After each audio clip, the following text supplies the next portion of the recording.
Nothing is free. My friend continually reminds me of how true that is. Nothing is free.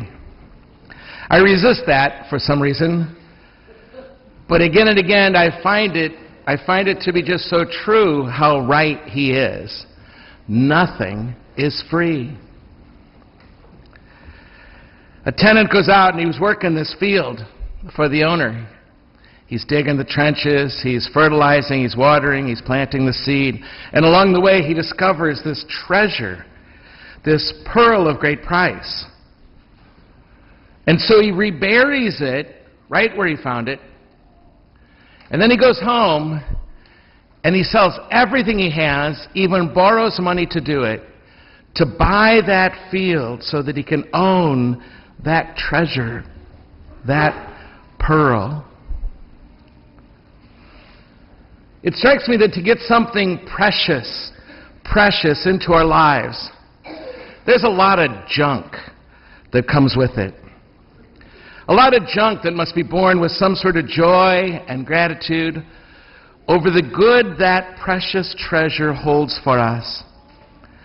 And maybe also bear a commitment with it.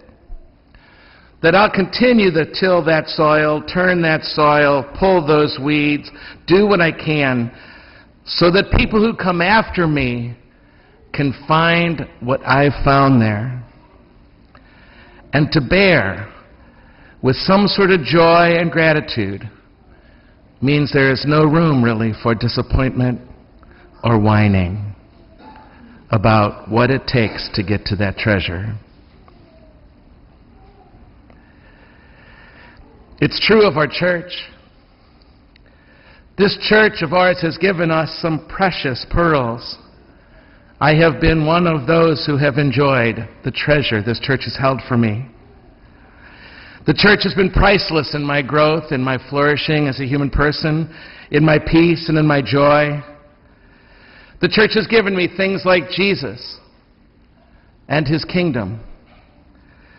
Something more to me that means more to me than life itself, I have to say. The church has given me things like community and friendships. Friendships that I could have never dreamed that would help make me want to be a better man.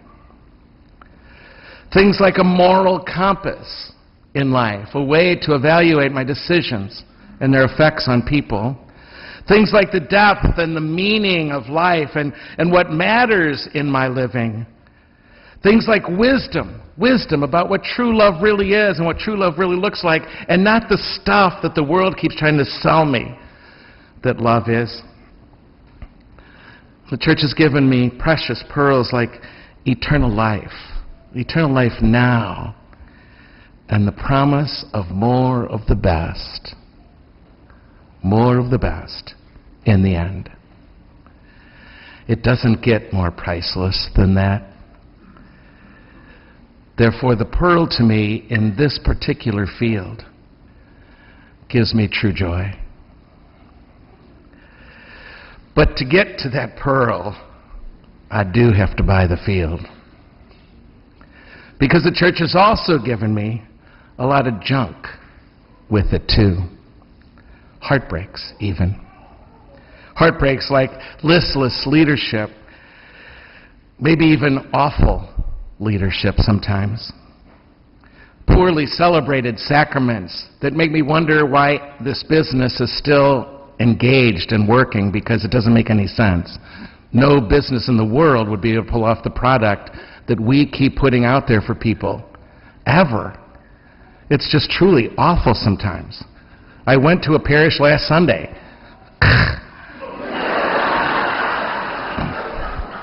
You guys are saints. The church in that field has given me a lot of decisions that cause me great pain, but that I have to live with. I really have to live with that. Living with injustices done to people I love, like my gay friends and women I love whose gifts have been discounted for too long and too often. Many's the time I ask myself, is the pearl worth the field? Is the pearl worth the field? Many of you have struggled with the same thing, and many people I love along the way have said it's not. I can't ignore those things, and I want to keep plowing that field. I want to work it hard. I want to give it everything I got, not only so that I can keep finding what I need to find here in this church of ours, but also so that those who come after me can find that pearl, that treasure as well that the church has given me.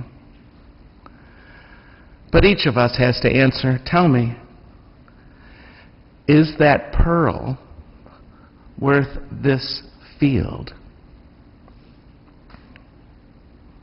It's true in your marriages, and for us who are not married, it's true in our friendships as well. Lots of times, all those eccentricities and deficiencies and imperfections and even outright unethical choices our partner might make, they can end up costing us a lot.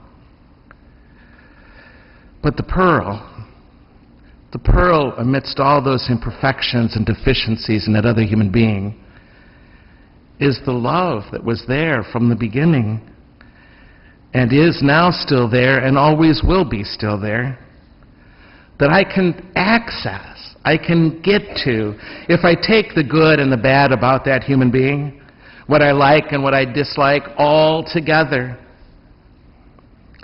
Is getting to that pearl of love worth the other junk that comes with my marriage, my friendship? Tell me, is the pearl worth the field? You tell me. It's true in our careers and our jobs too, isn't it? Is the pearl of good, meaningful work that sometimes we even enjoy worth the field of all these seeming idiots that we work with, and the injustices and the unethical choices we bump into there that whirl around us every day at work, and all the tedious tasks?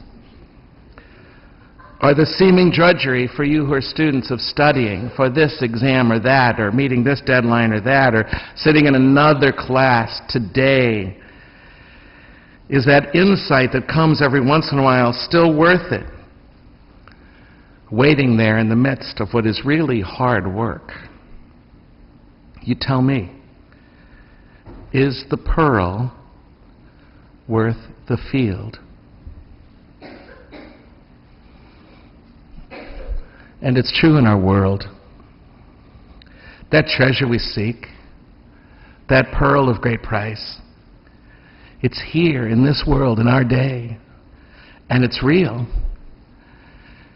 God is here. But we have to take the weeds and the wheat, as last Sunday's gospel described it. We have to take the weeds and the wheat all together. I have to deal with the junk going on in this world right now, in Ukraine, in the Middle East, in plane crashes in Algeria, in poverty and crime, in leadership I disdain sometimes. I have to take sickness and death when it's my turn. That's the field. And it's front and center these days for us, all of those things, with all the headlines of all the violence and the non-stop news coverage. We can't get around it. We can't wish it away. We can't bury our heads in the sand, and we can't give in to discouragement. We can't get too discouraged about this world because it's part of the field that help us get to the treasure, the pearl. But let me be clear, the pearl is here in this world. The pearl is here, or it is nowhere. The world is our field, and we have to buy it. We have to buy it all to get to the treasure. We have to take it all to get to the God who lives nowhere if God does not live here. Just like in any marriage or friendship or any vocation or any career or job or this world even, it's also true of myself and of yourself. There's a pearl right here, right there in you. A pearl. But to get to it, you have to buy all of you. You have to buy those depressions and those anxieties that keep creeping up. You have to buy your own imperfections and struggles and weaknesses, and yes, even your worst sins, all of it, to get to that pearl that is right here and has been here from the very first breath of my life. Find the pearl by the field. Find the pearl by the field. No other way. And to keep that field going means to work it. To try to make this, that better, so that it also yields much. To make access to the pearl so much easier for me to get to when I need it. And so that the people who follow me can find that pearl in their day as well. Maybe even easier than it was for me to find. Yep, my friend is right.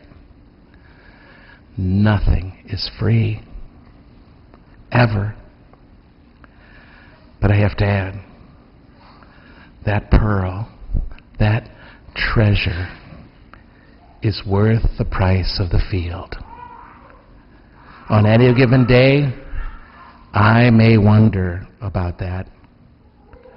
But let me say it one more time. While nothing is free, to have this that I treasure, I have to take. This